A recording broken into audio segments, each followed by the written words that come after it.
ba, ang unang-unang padyak, yun yung pinakamahirap. Pag nag-go na, yun ang pinakamabigat.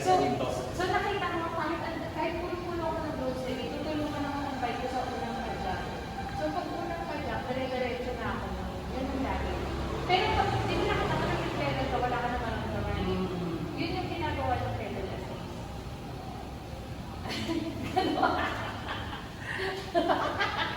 Another budol. Meron pedal assist na gano'n. Ganito. Yun yung sinetusan namin sa'yo, yung Yun friend. yung sininisin na. Yun ang maganda. From Quezon City to Makati, Oo. hindi masyadong... Tapos Oo, ako pa. pa nasasakay ko pa Tapos sa pwede ka nakaganyan, hindi ka papawisan.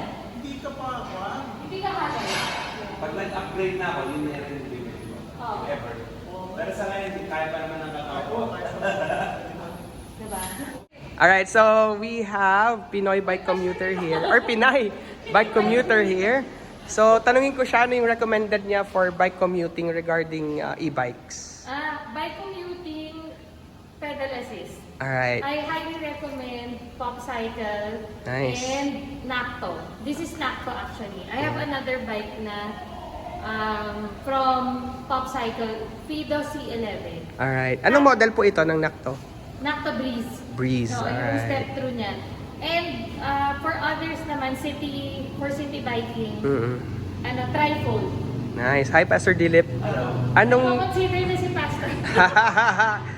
So trifold naman kasi nga, na-eliminate niya na yung parking, pwede mo isakay sa MRT, hindi ka tulad neto yung masyadong mabigat. Yeah. So pwede mo isakay sa MRT, yun nga lang, limited yung Carriage capacity niya, oo. diba? Yeah.